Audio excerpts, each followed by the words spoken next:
مدرسے کے علمبردار اور ذمہ دار اور اجارہ دار اور ٹھیکیدار یونانی قلی بنے بیٹھے ہوئے ہیں اور اپنے انہی علوم کو لے کر چل رہے ہیں جو فرسودہ ہو چکے ہیں. ہمیں بتانا ہے یورپ کو کہ راستہ کیا، ہمیں بتانا ہے بگڑے ہوئے منحرف عرب ملکوں کو کہ راستہ کیا ہے جس پر محمد صلی اللہ علیہ وسلم نے تمہیں قائم کیا تھا. بسم اللہ الرحمن الرحیم. آدم علیہ السلام کو جو اللہ نے علم دیا تھا اور اخیر میں حضرت محمد مصطفیٰ صلی اللہ علیہ وسلم کو جو علم کا نظام دیا وہ پوری دنیا کے لیے دیا گیا تھا. آج میں شرم سے پانی پانی ہو گیا جب ٹکیت جی آپ سے کہہ رہے تھے کہ اپنے لڑکوں کا خیال کیجئے اور اپنی نسل کی حفاظت کیجئے اور ان کو پڑھائیے اور ان کی تربیت کیجئے. آج یہ موقع اس ہندوستان کی سرزمین پر آ رہا ہے جس میں ہم نے علم سکھایا تھا، جس میں ہم نے تہذیب دی تھی، جس میں ہم نے پہناوا دیا تھا، جس میں ہم نے دسترخوان دیا تھا، جس میں ہم نے باغات سجائے تھے، جس میں ہم نے روڈ بنائے تھے، جس کو ہم نے چمکایا تھا، جس میں ہم نے مسافر خانے قائم کیے تھے، جس میں ہم نے مساوات کا سبق پڑھایا تھا، جس میں ہم نے اچھوتوں کو اور بیکورڈ طبقے اور مظلوم طبقے کو آزادی سے ہمکنار کیا تھا. آج ہمیں ہمارے آباء و اجداد کی نسلوں کو یہ سبق پڑھایا جا رہا ہے کہ اب اپنی نسلوں کو سنبھالو. صورتحال بدل گئی ہے. کنتم خیر امت اخرجت للناس فرمایا گیا تھا. مجھے ڈر لگتا ہے کہ بنی اسرائیل کے بارے میں جس طرح فرمایا گیا کہ ہم نے تم کو فضیلت دی تھی اور پھر یہ فرمایا گیا کہ اب تم عذاب الہی میں گھر گئے اور تم پر ذلت مسلط کر دی گئی. بالکل یہی صورتحال آج مسلمانوں کی دنیا میں ہو رہی ہے کہ اللہ کے احکام سے، شریعت حقہ سے، علم نافع سے انحراف کے نتیجے میں ذلت نے ان کو گھیر لیا ہے اور ان پر ذلت کی مار دی گئی ہے اور چاروں طرف سے وہ غضب الہی میں گھرے ہوئے ہیں. اسی لیے پوری دنیا میں قومیں ان پر مسلط ہے، ظالم ان پر مسلط ہے اور ان کا امتحان ہو رہا ہے اور ان کا تصفیہ ہو رہا ہے. یہ ساری باتیں اسی طرح ہو رہی ہیں جس طرح قرآن پاک میں سورۃ الاسراء میں اور سورۃ البقرہ میں اور سورۃ آل عمران میں جس طرح تذکرہ بنی اسرائیل کا تھا اب تذکرہ ہمارا اسی طرح ہو رہا ہے. حالات ایسے ہی ہے. پلٹ کر پیچھے جائیے، آگے اگر بڑھیں گے تو کھڈ ہے، خندق ہے، گڈھے ہیں. آپ کو پیچھے پلٹ کر حضرت محمد مصطفیٰ صلی اللہ علیہ وسلم سے رابطہ قائم کرنا ہے، ان صحابہ سے رابطہ قائم کرنا ہے جنہوں نے مسجد نبوی میں سبق حاصل کیا تھا اور اس کے بعد اس سبق کو عراق میں، شام میں، ایران میں، ترکستان میں، چائنا میں، ہندوستان میں، انڈونیشیا میں اور دوسرے رخ پر مصر میں، تیونس میں، الجزائر میں، مراکش میں، اسپین میں جنہوں نے منتقل کیا تھا. وہ مسجد نبوی میں چٹائی پر نہیں، کنکریوں پر بیٹھنے والے اور پتوں کی چھت کے نیچے پڑھنے والے وہ افراد تھے جنہوں نے کسی ایسی چمکتی دمکتی یونیورسٹی میں نہیں پڑھا تھا جہاں بڑے بڑے شاندار ڈپارٹمنٹ نظر آتے ہیں، جہاں نمائش علم کی ہوتی ہے، وہاں نہیں پڑھا، بلکہ نبی پاک علیہ السلام کے دربار میں وہ علم حاصل کیا جس علم کے ذریعے انہوں نے ہر شعبہ حیات کی بات ڈور اپنے ہاتھ میں لے کر پوری دنیا کو ادب سکھایا، پوری دنیا میں علم پھیلایا، پوری دنیا میں سروری اور سرداری کا حق ادا کیا اور دنیا کی آنکھوں نے دیکھا کہ محمد عربی علیہ السلام کے شاگرد اور علم نبوی کے حامل اور قرآن پاک کے علمبردار پوری دنیا کو روشن کر دینے کی اہلیت رکھتے ہیں. یہ انہوں نے ثابت کر کے دکھایا.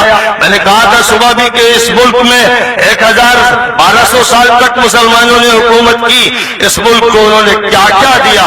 اس کو پڑھنا ہے تو اپنوں کی بھی اور دوسروں کی کتابیں پڑھیے اور صرف ڈسکوری آف انڈیا پر ایک ہلکی نظر ڈال لیجئے تو آپ کو معلوم ہوگا کہ اس امت نے تمدن کو کیا دیا، تہذیب کو کیا، علم کو کیا دیا اور سب سے بڑی بات اس ملک کے مظلوموں کو آزادی عطا کی، مساوات کا سبق دیا، اللہ کی بندگی کا سبق دیا. یہ پڑھایا کہ سب لوگ آدم کے بیٹے اور سب لوگ اللہ کے بندے ہیں. یہ وہ بات تھی جس نے UN کے چارٹر کی رہنمائی کی، جس نے ہندوستان کے کانسٹیٹیوشن کے لیے رہنمائی کا فریضہ انجام دیا.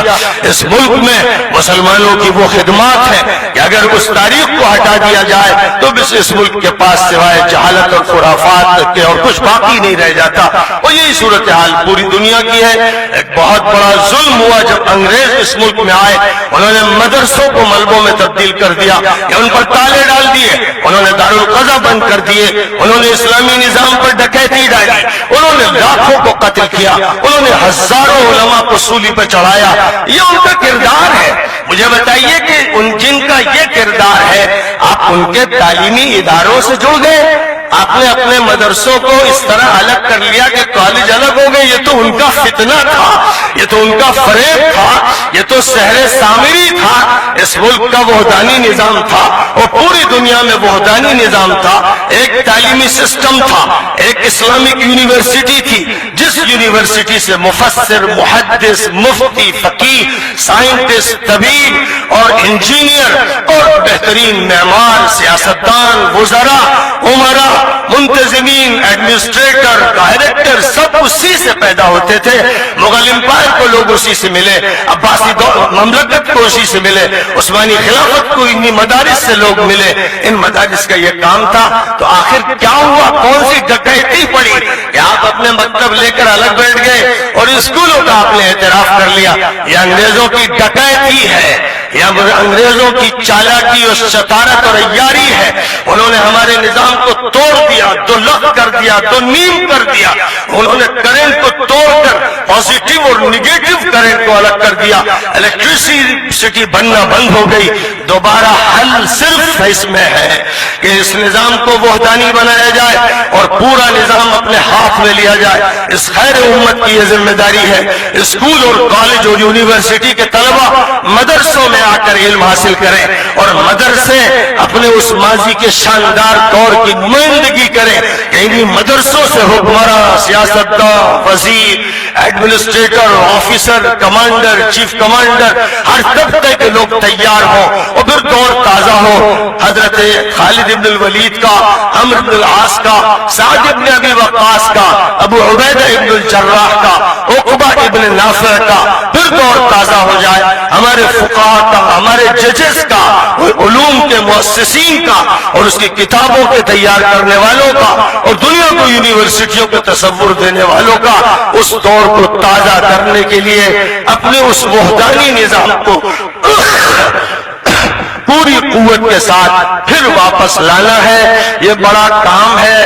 آج مولانا نور الحسن راشد صاحب نے جو تقریر شروع میں فرمائی, بڑی جامع اور مکمل تقریر تھی. اور میں سمجھتا ہوں کہ جو آج ہمارے مدارس کا ایک مجموعہ ہے پورے بر صغیر میں, ان کے بارے میں مولانا نے جو تنقیدی بنیادی باتیں ارشاد فرمائی ہیں اور اس مرکز سے, مغربی یو پی کے اس مرکز سے ارشاد فرمائی ہے, انہیں تجاویز کی شکل میں مرتب کر کے تمام مدارس کے ذمہ داروں کو دینا چاہیے اور یہ طے کرنا چاہیے کہ ہر مدرسے میں اعلیٰ عربی تعلیم کے ساتھ ہندی پڑھائی جائے گی, انگریزی پڑھائی جائے گی, حساب پڑھایا جائے گا, سائنس اور جنرل نالج پڑھائی جائے گی, عربی گرامر بھی پڑھائی جائے گی, دیگر زبانوں کی گرامر پڑھائی جائے گی.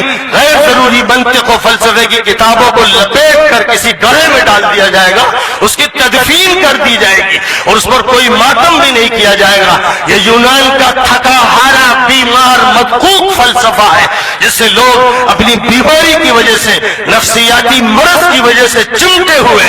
ان کے بزرگ کہتے رہے, مولانا نے حوالہ کبھی مولانا اشرف علی تھانوی کا دیا اور کبھی مولانا رشید احمد گنگوئی کا دیا اور کبھی مشاہ ولی اللہ دہلوی کا کیا, اور مولانا نے محتم کیا اور شکوہ کیا کہ بار بار انہوں نے تجاویز رکھی اور بار بار ترمیمات کا مطالبہ کیا, لیکن مدرسے کے علمبردار اور ذمہ دار اور اجارہ دار اور ٹھیکیدار یونانی قلی بنے بیٹھے ہوئے ہیں اور اپنے انہی علوم کو لے کر چل رہے ہیں جو فرسودہ ہو چکے ہیں. آج قرآن اور حدیث کی تعلیم بھی ضرورت ہے کہ آج کی زبان میں دی جائے. قرآن سب تک کیوں نہیں پہنچ رہا؟ قرآن علی گڑھ مسلم یونیورسٹی سے ہی نہیں, جواہر لال نہرو یونیورسٹی, دہلی یونیورسٹی, پورے ملک نہیں, واشنگٹن سے لے کر برلن اور پیرس تک اور لندن تک ہر یونیورسٹی میں اللہ کا یہ آخری میسج, اللہ کا یہ آخری کلام جو پوری انسانیت کے لیے آیا ہے, کیوں نہیں پہنچ رہا؟ کیوں حدیثیں سب تک نہیں پہنچ رہی؟ کیوں نبی کا تعارف سب سے نہیں کرایا جا رہا؟ وجہ اس کی یہ ہے کہ جن کو یہ کام کرنا تھا وہ سمٹ گئے، سکڑ گئے، سہم گئے، دب گئے، بند کر دیے گئے، ڈھکنوں میں ڈال دیے گئے، اور یہ سب کچھ انہوں نے خود اپنے ساتھ کیا۔ ایک دور تھا اضطرار کا جب مولانا قاسم نانوتوی کو شاملی میں لڑائی کے بعد اپنا طریقہ کار بدلنا پڑا تھا اور کسی کو ہجرت کرنی پڑی تھی، وہ حالت اضطرار کا کھانا تھا جس میں مجبور ہو کر دو نیم کر دیا گیا۔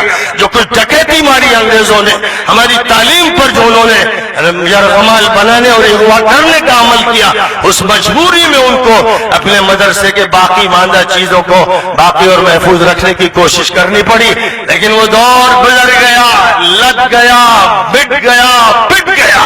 اب حالت اضطرار کو کیوں قائم کیا ہو بھائی؟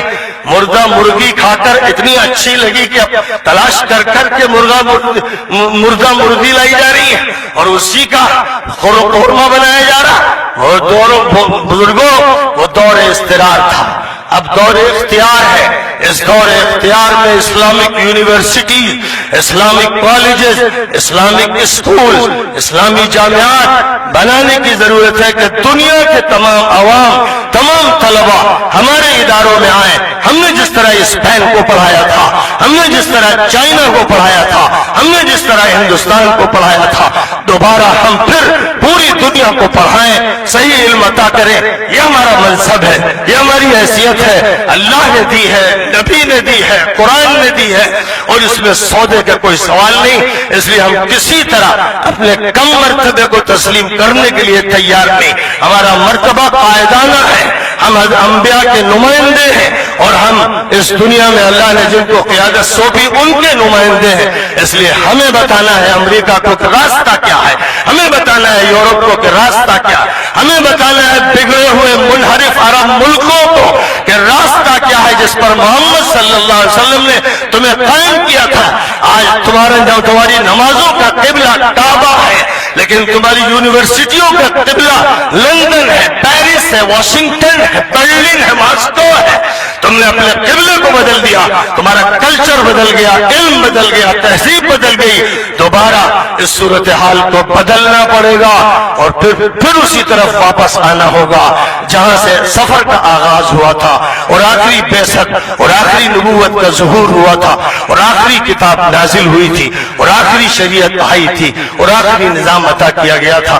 اللہ اس کا شعور مسلمانوں کو عطا فرما دے اور دوبارہ قیادت کی ذمہ داری لینے کے لیے امت مسلمہ تیار ہو جائے۔ وآخر دعوانا ان الحمدللہ۔